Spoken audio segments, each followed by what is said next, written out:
पंडित और उसकी पत्नी गांव में रहते थे।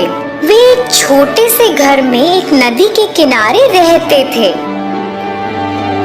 वे बेहद गरीब थे और जीवन यापन करने के लिए बहुत संघर्ष करते थे। पंडित अपनी पत्नी को कई सुख भोग देकर खुश करना चाहता था।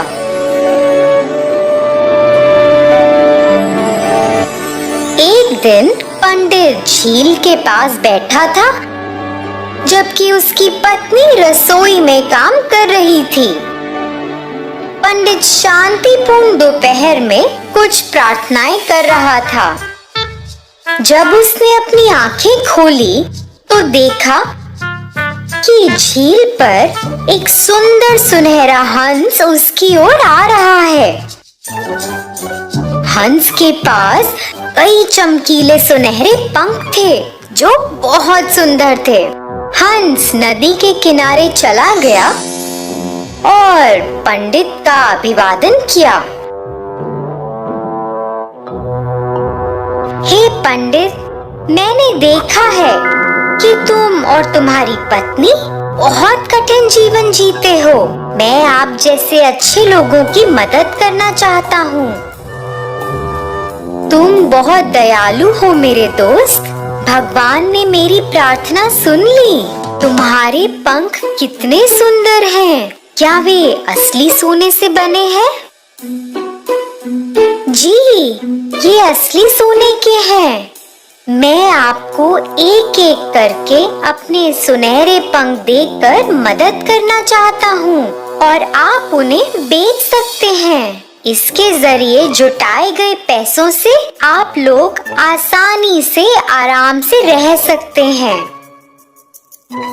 यह बहुत अद्भुत है। कृपया हमारे नम्र घर में हमारे साथ आएं और रहें। मुझे यकीन है कि मेरी पत्नी तुमसे मिलना बहुत पसंद करेगी।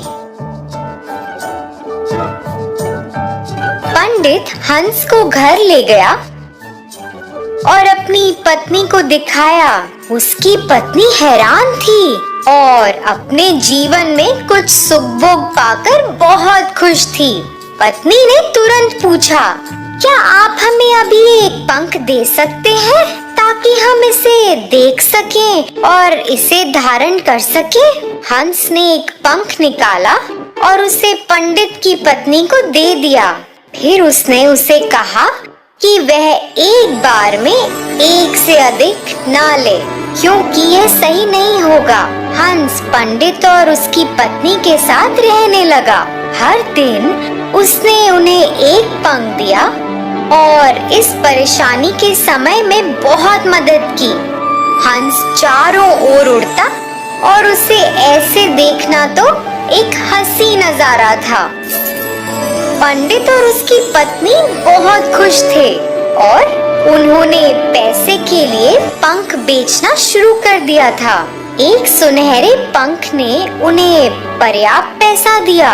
पंडित अक्सर अपनी पत्नी को याद दिलाता था कि वह इस उपहार को पाकर बहुत भाग्यशाली हैं और उन्हें इसका दुरुपयोग कभी नहीं करना चाहिए। कई दिन बीत गए और एक दिन पंडित पंख बेचने के लिए बाजार गया। पत्नी घर में खाना बना रही थी, जबकि स्वर्ण हंस कोने में सोया हुआ था।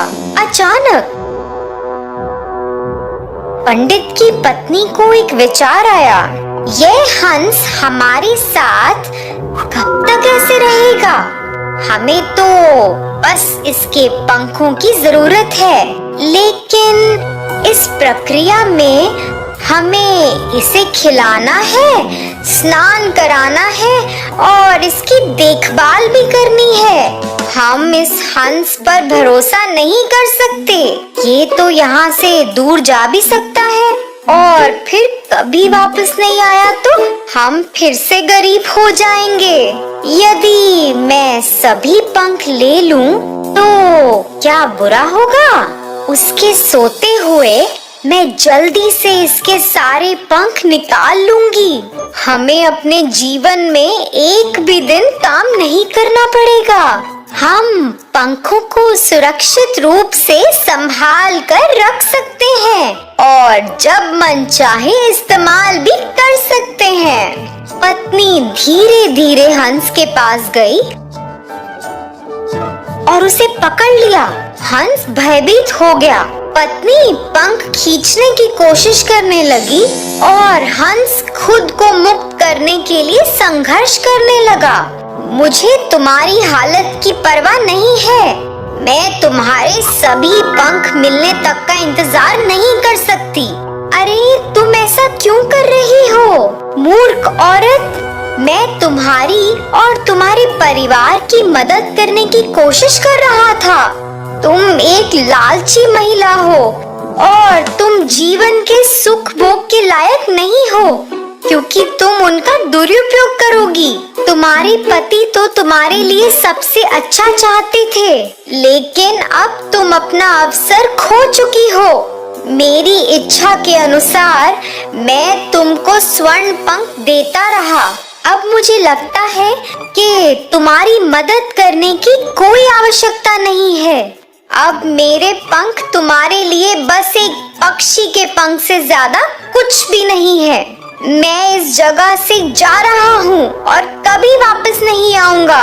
हंस ने वहाँ से निकलने के लिए संघर्ष किया और फिर उसने पंडित की पत्नी को जोर से चोंच मारा और खिड़की से बाहर उड़ गया। पंडित बस घर में घुसा ही था जब उसने हंस को उड़ते देखा।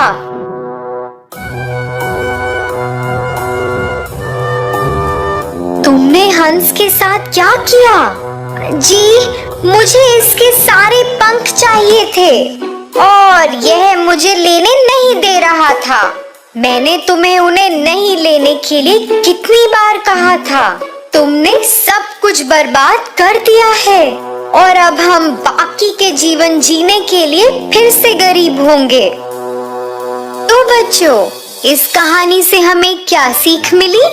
अतिरिक्त लालच से कुछ भी हासिल नहीं होता।